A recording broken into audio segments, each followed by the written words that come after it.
making your way in the world today, you really need a pod. Why don't you put your headphones in and give this one a shot? Wouldn't you like to just listen away and go to a place where everybody knows who you are? Listen to two guys brew, ha ha. Cold Street Brewery and Full Buddy Cast, two of the greatest names. Why don't you go and listen to this? Oh, wow! I even got one that lights up. It lights up with the beautiful blue and white background. So if you guys have ever been in the podcast room or seen pictures of it, I've got this blue and white sign, a luminescent sign, shit beer sign for Bud Light, and I realized, because I was like, man, my lighting is off, like in the corner of my eye, but I didn't think anything of it. And then I looked to my right, and over my sign is a poster. Now, we talked about this poster, but this will tell you how much you pay attention to shit. How much you pay attention to stuff. We've been in here setting up for our podcast for what, like half hour now? Half hour, just moving stuff, clearing it out. It's the beers, man. That's crazy. So that's the sign. So is that why you left and then came back? Maybe. All right, everyone, let's just jump right in. This is Full Buddy Cast presents Brew Haha. Full Buddy Cast partnered with Cold Street Brewery. We got the owner, the main attraction, the one and only Sean McDonald. He is the owner, obviously, of Cold Street Brewery. Got distracted because I already have a full glass of beer. Yeah, I had to go pour mine. Pour mine weirdly. And well, I taught you how to pour, so you can pour your own beer now. So yeah, off the chest, nothing but net. Ooh, yeah. Mm-hmm. Yeah, so what we're drinking here, this is going to be a limited release. Just jumping right in. Beer of the week. Beer of the week, everyone. We're jumping right in. Cold Street Brewery. Sean McDonald, he's here. I'm sorry. When I see beer in a glass, I got to talk He's ready to roll. I just got thirsty. Kind of beer geek out a little bit on that. Let's geek it. Okay, go. All right, so this beer of the week, obviously this is going to air on a Monday, which is the day after Valentine's Day. But I'm throwing this little limited release out. It's a Blackberry ale. Sorry, I didn't really have any dragon fruit or anything that was going to be pink, but it's purplish pinkish. It's kind of pink for the love day. Dude, this is delicious. This is a fruit beer. So, like all beers, there's always a story. So, I was planning on doing a Blackberry IPA last summer, but of course, Corona happened, which kind of helped because then I could get out and pick plenty of blackberries. But it's one of those kind of offshoots. I'm not sure how well it would sell. So I really changed my mind on doing it. IPA sells fine without having to add any fruit to it. I was just going to play with that. So I threw all the berries in the freezer, big chest freezer, down at the brewery. And a couple weeks ago, like a couple weeks ago now, we had that windstorm and the power went out. Oh, so you had to salvage it. Yeah, and it was on, last of my things to check, and I didn't realize it had been off for a couple of weeks. So the berries on top and the berries on the outside were all, pretty mushy. Pretty fermented. But still, in the middle, were still frozen. So I got those out, thawed them out, and did this little ale for Valentine's Day. I figured I might as well use what I got. No sense in refreezing. You don't want to refreeze. I really don't. Normally, when I use fruit, I don't freeze it. This is one of the first times that I've frozen because I think it loses a little bit. Still came out good. Dude, it is delicious. Now, let me tell you guys this. This is a guy who's just tasted this for the first time. All right. Now, it's got that blackberry sweet, great taste. And I'm trying to think what I would have this with. It's kind of thick. Yeah, it kind of reminds me of like, not when he says thick, it's not like syrupy thick. Not, at least not to me. I don't taste syrupy. It feels syrupy to me. 'Cause Does it's it? that viscous on the tongue. It could be. Oh yeah, not when you're not when you're actually drinking it. It actually feels like it kind of goes down pretty smooth. Oh yeah.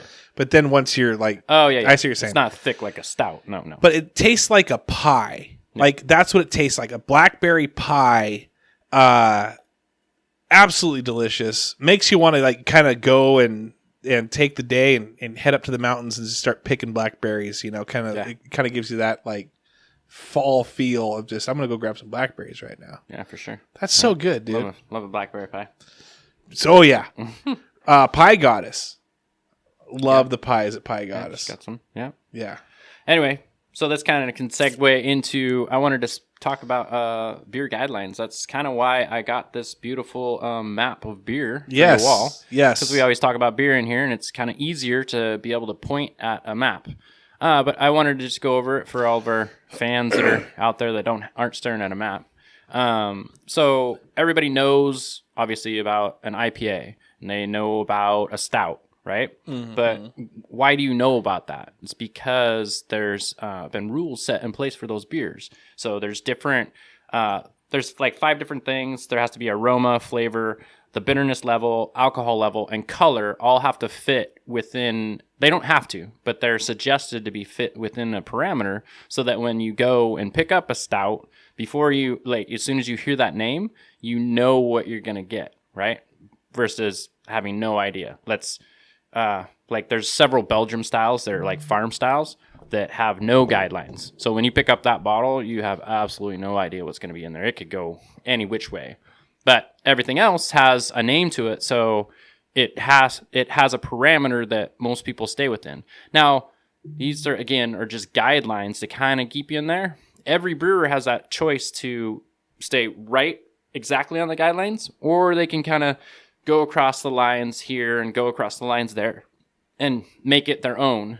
That's how we get so many different craft style beers and how everything, evolves and changes and new styles come about. Just people experimenting with different things. I have a really good friend, Luke from Lost Woods, from Bonnie Lake. He does a Manimal IPA, and it has IPA after it, but it kind of doesn't fit in the guidelines. It's a little outside of it. It's kind of closer to an amber, so it's kind of sweet with that kind of caramely body, and then the hops catch up to it. He's a good friend of mine. I should get him in for. You should bring him on the pod. We could have a guest. We could talk. We can have him come in and geek out on some beers. Bring a poster. Put it over something else that I have. I mean, we can have him talk about guideline styles and how he just jumps over the lines with his beers. Yeah. No, I'm cool with that. Now, I'm going to post this on Instagram real quick. You guys can check it out. Go follow Full Body Cast on Instagram or Facebook. It's available to you. And we'll have little pictures of me and Sean. You'll see us. You want to see what we look like. You might hear our voices and think, wow, those guys are incredibly sexy. Really good at drinking beer. Really, yeah, they just can talk. And these voices. I'm a professional beer drinker. And then you'll see our pictures and go, we wish we never saw these guys' pictures. So, Brew Ha, check us out. I want to shout out Homer Robertson real quick because he posted a picture listening to us in his truck while he's driving. Thank you, Appreciate Homer. Ya. And if more people, that's what the thing is. Like we said, hey, if you listen or if you enjoy it, shoot us a text, shoot us an email. Shoot us an email. I don't know, but message. But also beer picture at ColeStreetBrew.com. Oh, nice. Beer at ColeStreetBrew.com. Yep, BREW, not brewery, just BREW.com. What? Oh, I said brewery, Well, you said brew. ColeStreetBrew. Gotcha. I see what you're saying. All right, Brew sign over sign. Sign on sign. Sign on sign. I almost spelled Signani there. Thanks, Sean at Cole Street. You're welcome. And I'm going to have the same poster. I have the same poster. I'm going to hang it in the brewery. So when we talk about it on this podcast and then you stop by at the brewery, you can kind of see it. So it's a really cool one. It has the beer right in the dead center, obviously, because it's the world of beer. And up above is all your ales because they're top fermenting and they're, on the top. And then all the lagers underneath. And then it separates it out. It tells you the different style. And then it also has examples of different beers that you can get in that style and kind of try it. And then at the very bottom, this is where we kind of don't really get into this, but at some point we probably should. The different glassware that you should use for different beers.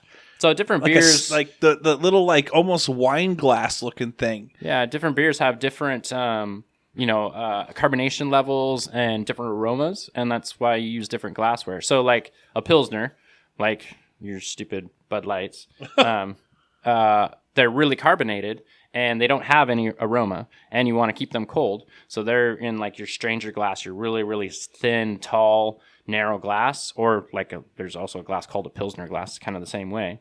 And that way it keeps all that stuff condensed so it stays colder longer while you're drinking it.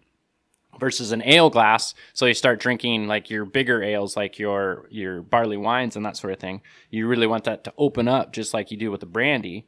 So it's in a big like tulip glass. It's a big wide open tulip glass, so it can open wide open. Yeah, gotcha. Yeah, you can really smell it when you're drinking it, that sort of thing.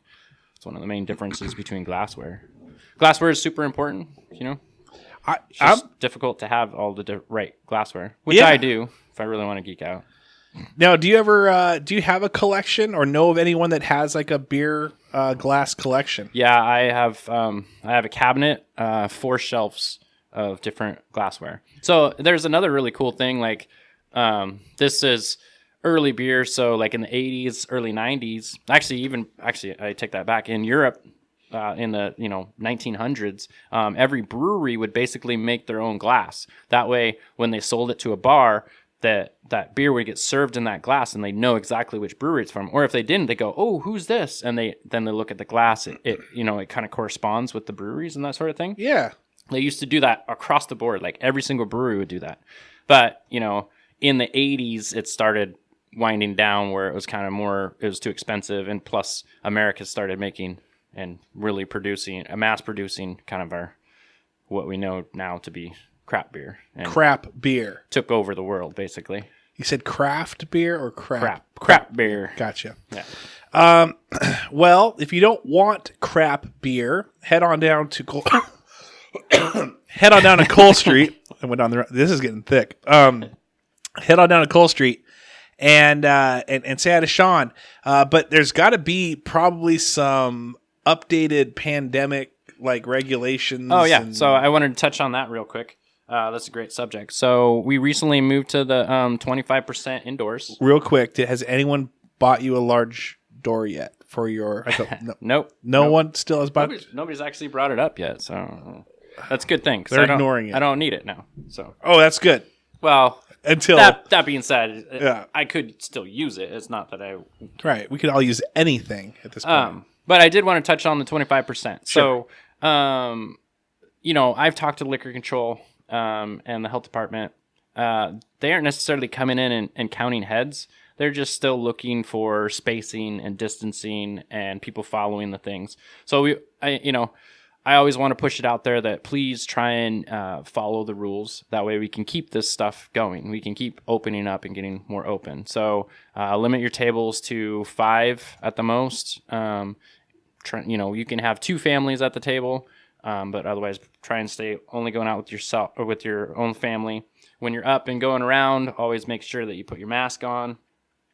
Then on top of that, it's kind of being courteous to our staff right now, because we're all trying really hard to make it, everything work, but it's a really difficult time. So, yeah.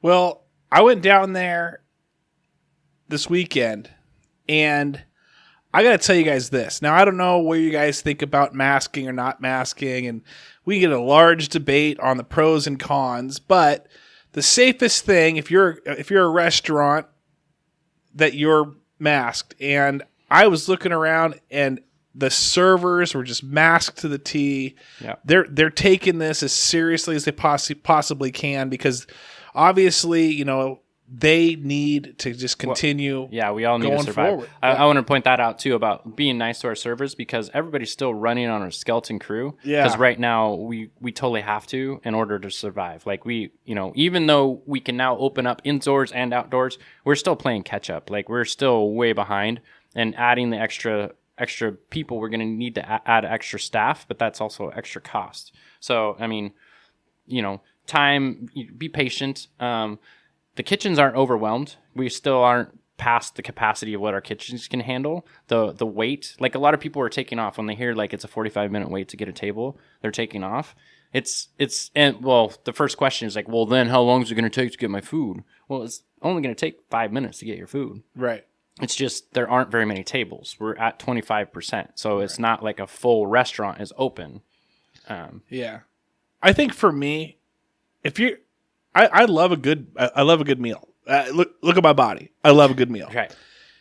But I think for me, when I go dining, I'm like there for the experience. Like I love just the chill, the people watching, the drinking, the eating, just the conversation.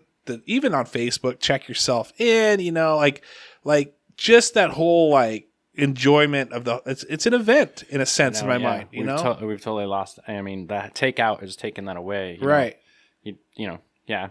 But that's also where a lot of the servers have been suffering, because you box up the food and it's kind of unfortunate, but the tips haven't been as great because people are like, well, I could box the food up, you didn't, Right. That's honestly why we want our restaurants back open, so you can sit down, so we can bring you that extra beer, we can bring you that extra dessert, so that way even if you're just tipping 20%, the tab's going to be a little bit bigger, so that 20% gives us a little bit more spending cash, that sort of thing. So I'll also think about that too. Please tip generously. I mean, always, two things: your bait crew on a fishing boat and your servers at a restaurant should always be bartenders. Paid. Yeah. So definitely, because my daughter's going back to the work at the Rainier. So do that, please.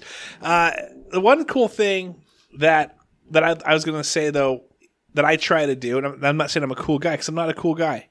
I'm not a cool guy, guys. I had someone tell me today, say, "Hey, Trav, you're just too cool," and I said, "You know what, Sean? I know."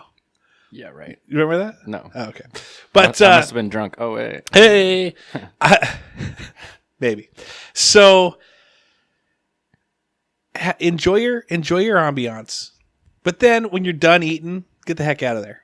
Oh, yeah. So also think about the capacity and think about the wait that you had to wait before you could sit down. Right. So try and move it along pretty good. Do your best. I mean, if you're I do suggest that you get the dessert, but get the dessert to go. Yeah, just get out. Just get out. At that point, they've seen you, they've served you, they like you, but they also got a line behind you. And I mean, back in the day when it was 100% capacity, every restaurant, you'd be able to go there a little later at night and then just kind of chill there for. Well, even the solos. If you were by yourself, you could just sit at the bar. Sit at the bar. Now it's like a solo sitting at a table that 5 people could be sitting at. That's kind of it's a tough line. It is.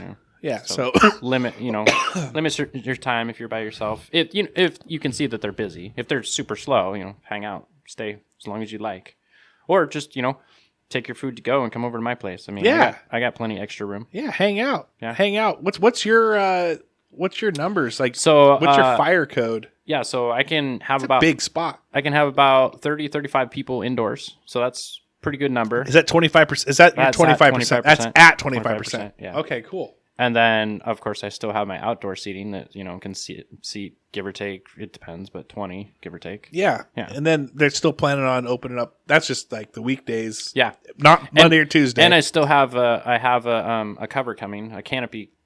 What's that called? Really? Awning. I still have an awning coming. Is that going to go sit between the Rainier's awning and... It comes out just as far as the Rainier's awning, which they have 2 tables underneath their awning. Yeah. So it's going to jet out that far. And then the whole length of in front of mine, which is approximately 26 feet. So extra 3 feet by 25 feet. And if you guys are looking for like a heater... Are those? Did you purchase those heaters? Yes. Are those yours? Yes, they are. That's another really common question. Everybody sees them and like, oh, the city was so nice that they. No, dude. All the heaters that are underneath the tents at the restaurants or on my deck, both at the Mint, the Rainier, Il Siciliano, those are all purchased by us. The city helped us with the tents in the summertime, but they haven't helped us with the tents since October. Yeah. So we've all either purchased tents or the Rainier's still leasing one. And then all of those heaters we had to purchase ourselves.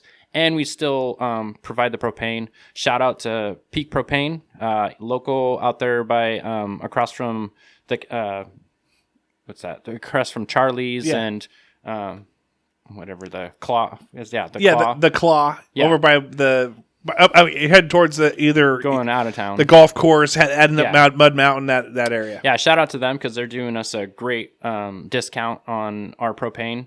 So that's awesome. Local guys, support them.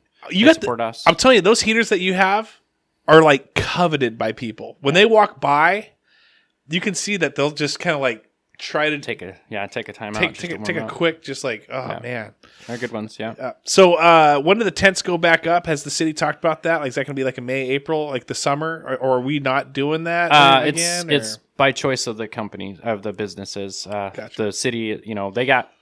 the city got CARES Act money, which was from the state. Gotcha. That's what purchased the really big tent in the open parking lot, which there is an update on that. So the top got taken down from that because they were worried about snow catching up on that and kind of breaking it. But we don't have snow normally anyway, like past the second week of March. So the idea is they're going to put it back on first or second week of March. And then we'll start having like events inside of there. There's been rumor of the cornhole. The cornhole league. There's a cornhole league that's going on up at the expo center. Yeah. And there's been some scuttlebutt that cornhole league might move down into indoors there, or possibly just in the street. I like Team Scuttlebutt. So if you do join, that's a brewery, right? Scuttlebutt. Is it really? Scuttlebutt Brewery up in Everett. See, you know more than me. Of course I do. It's a band name, right? Do we have a band? Was it you that we had a band name conversation with? I don't know. No. I wonder who it was. Maybe it was Corey and Craig. Anyway, but are you probably gonna get one again? So also the local and I, we went in together and we bought these little pop-up igloo type things. It's experimental. I don't know how it looks. A little funky, you ask me. But basically, it's I want to say it's 10 feet long by like 4 feet wide, so it'll fit like a good sized picnic table, and you can have our COVID rules. You can have 5 people at your table, and so she bought 2, I bought 2, and we're gonna have them on either side of the street, and then we're gonna basically rent out time spaces. Like you either have to purchase X amount of money or pay X amount of money and stay in there. So it's like a cabana. Yeah. It's like a cabana. You go to Wild Waves, and they got like a cabana for a little experimental, but that should be going up this week. Now, wait a second. That's a great idea. Yeah. So you're saying, to me, that's like VIP lounge area.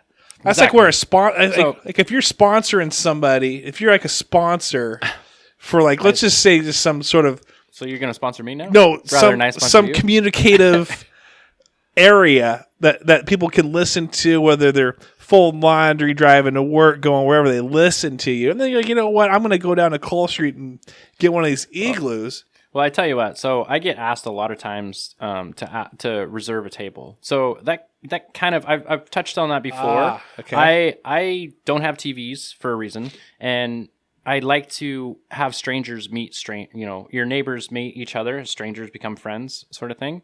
And so reserving a table, I always use just like open seating. So this is to kind of also help with that. There's an awful lot of people that always ask, like on a Friday or Saturday night, they want to reserve a spot. That's really tough for me to do because I'm already busy running all over the place and then trying to maintain something. And everybody says, I'll be there at a certain time, but they aren't always there at a certain time. So having this, like, it's a pay. Is that a shot at me? Yeah. You have to pay for the spot, and you have X amount of time. So even if you're right late, here. It doesn't run over. You have that time I'm right here. Okay, good. But good. It's an option, and I don't know. Like I said, experimental. We're gonna see how that works out. It looks cool online, but you never know until it's in person. It could be really cheesy. I can't wait. I'm gonna do it no matter what, because my sponsor's paying for it. So we might have actually Holly and Desi may show up because they're leaving Mazatlan right now. And I posted that. Are they bringing a chalupa? I don't. They better be. I'll take a Joey. A Joey? You'll take a Joey? I'll take a Hollenbeck chalupa right now. I'll take a Joey.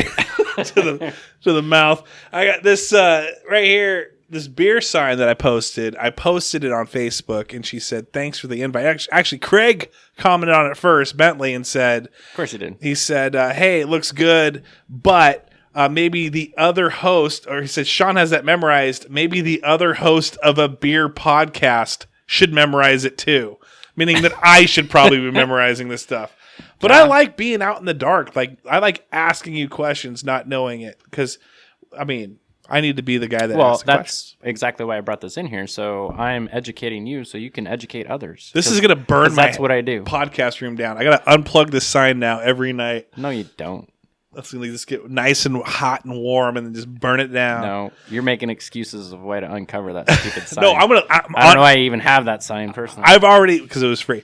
I already thought. Some things aren't worth the price that you pay. I already thought to myself, hey, where am I going to move this? And I said, you know what? I'm not going to touch it. I'm going to leave it as is right there. It's funny how it is. It's not. I have to stare at it every time. No, it's funny that this. Like the way you've done. I was like, where am I going to move I can this stare thing? I'll stare at that all day long. All day memorized. You should have that. I don't know why you don't have that tattooed on your back yet. That's a good idea. Yeah, the whole thing. Patrick. Is that from Adam's Family? Adam's Family. Adam's Family. Dude, we're just throwing shout outs to everybody. Yeah, shout out to Patrick. I love Patrick. He told me, and I'll tell this to anybody, he said, if you can think it, I can draw it. Really? I love that concept. I've thrown him so many curveballs, and he's like, give me a day. So if you think it, he can draw it. You should do the same thing. If you think it, I can brew it. I can. But that being said, as long as I can get what they're asking for. I did a dragon fruit, great beer, but it's really difficult for me to get the quantity of dragon fruit. So you have to take that in consideration. Like, if you think it, I can get it, but it might take some time to get what you need to make it. Sounds like you're up for a challenge. So everyone right now, hit his inbox. I love new beers. I want a pizza beer. I could do something similar. Yeah. So I love doing summer short beers. So that's what this, Blackberry beer is. It's only, it's like a 10-gallon batch. So I love doing the summer short series. I made this nice little booklet, and I did new experimental beers. That's where my mango peach came from. Like, I experimented with that, and then I perfected it. Like, took criticism, like, well, is it too sweet? Is it too dry? The different angles on it. Had people comment. So I'm totally gonna do that. If provided everything goes to normal. Totally going to do that again this summer. I love doing summer shorts. I love experimenting. I love new ideas. And brewing the same beers over and over again kind of just gets monotonous. I don't like monotony. That's why I'm not in the rat race. So that's why I try and rotate one new beer a week. That way I'm in the brew house trying to figure something out. I'm trying to critique something and make it good. I want a milk beer that tastes exactly like milk. Milk stout. You got one. Do you really? No, I mean, that coffee stout. That has lactose. That has a buttload of lactose in it. I'm sure it does. It's milky.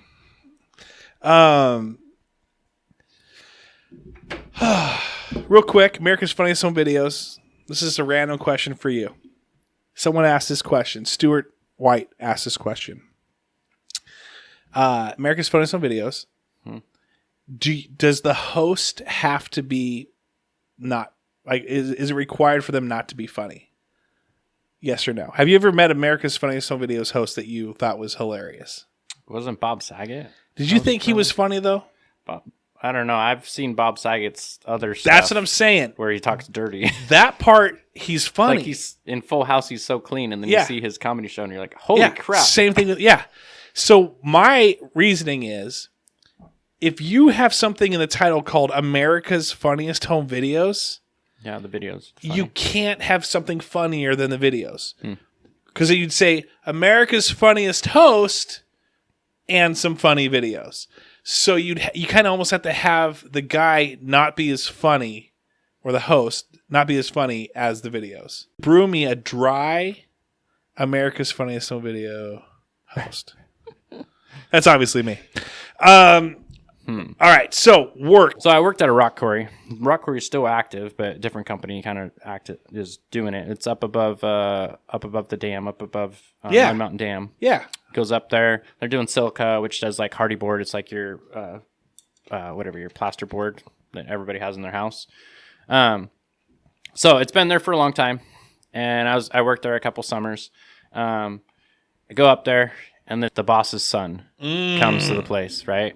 And the farmer's daughter. And I've heard this joke. well, I don't know about the farmer's daughter. That's a different story. Oh. I'm talking the farmer's son. Farmer's son. And, gets the best truck, gets the best rig. Yeah. Gets to do very little anything, right? No grunt work. Takes Hardly off anything. early, Yeah. gets there late, takes off early. Maybe works 2 hours total. First he's driving dump truck, but then his dump truck breaks down or whatever. Something's up with the dump truck, and it gets hauled off. So then he's got nothing really to do. So he literally kicks one of the older guys out of excavator, with the big arm and that sort of thing. And he's in there with the excavator, and the guy that was running it had already said, he's like, hey, you got to be a little careful. This lever here, it's got it's a little tender. Whatever, something happens, blows a hydraulic hose, right? Because he wasn't taking it easy on it. He tried to warn him. He pushed it too hard, busts the hydraulic hose, which means I think he did it on purpose personally, because it means you're down for a day. You got to come off the hill, go get the hose. By the time you drive back up and put it on, the day's done, right? So basically go down, get the hose, go home, come back the next day. He drives up the hill, puts the hose on, putting the hose on, runs into problems, starts yelling, throwing a fit, asks other guys to help him. There's 4 or 5 guys helping him put this hose on, right? And this is a deal that when you're up there, only one dude's doing that, because the boss is going to yell no, you got to do it yourself. Everybody's busy. Versus the son gets all kinds of help. Basically just steps back and lets them do it. Right. Because he doesn't want to get his hands dirty, right? Right. Does that, right? So obviously everybody in the whole plant is kind of a little pissy about this guy. First of all, he's been raising hell all week. He's probably going to be gone next week, so he's just causing trouble, right? Well, he gets in his rig, fills it up, starts swinging it around, right? Swings it, pivots it, wham! Oh, right into his pickup truck that was sitting right there. His own pickup truck. Lifts up the cab of the truck and twists it over, so he hit it on the passenger side, so that's looking down. His driver's side's looking down at the ground. He gets out of the rig.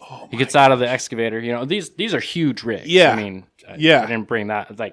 This is 4 times bigger than the pickup. It's huge, right? Yeah. He gets out, climbs down, gets in his actual truck, starts it up, starts putting down the road, and starts rolling down the hill with it. He was done. He's done. Just taking off for the day. But it's one of those, everybody on the plant goes, yeah. Dude, that's a great story. Man. Yeah. Talk about bad. That's a great story. That's where Didn't see him for at least a year after that. really. Yeah. Done. Wow. Well, kind of embarrassed too. Yeah. I would be embarrassed. I mean, we've all been in those humbling situations, but it's always nice to see someone that needs to be humbled get humbled. Yeah. And that's why I have a lot of stories up there. Up at the rock quarry, man, there's all kinds of crazy stuff that happened.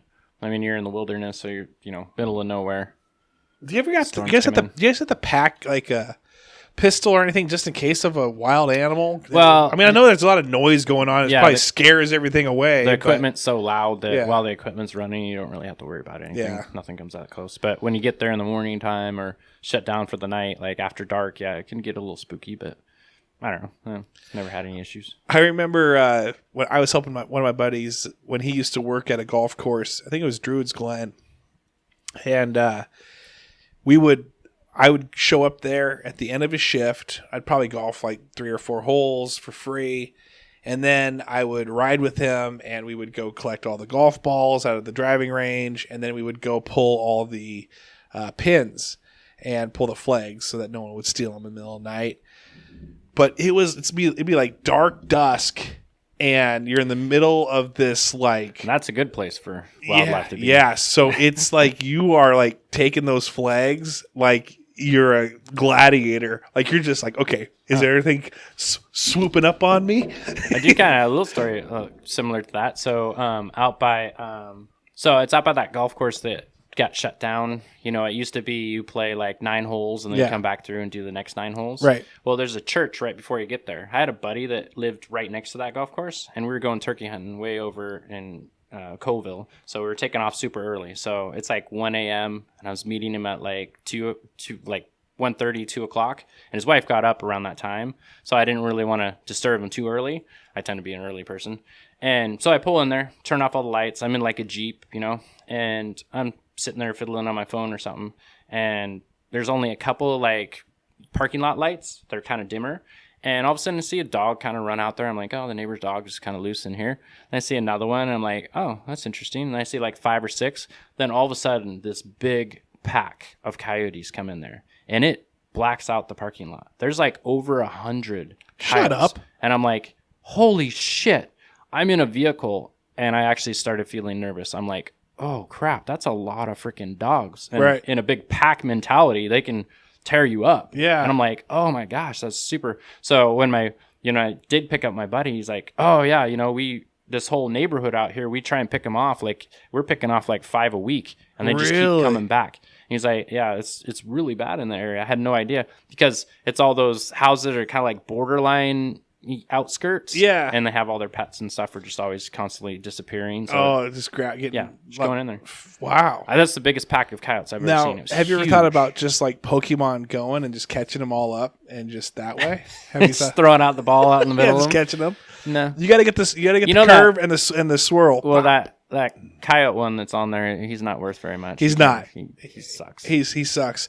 Did I tell everyone the story about when I showed up to You're lucky I haven't posted that video yet. I have a really cool video of when Trav was drunk, could barely stand straight, and he's out there playing Pokemon Go, and he's throwing the ball.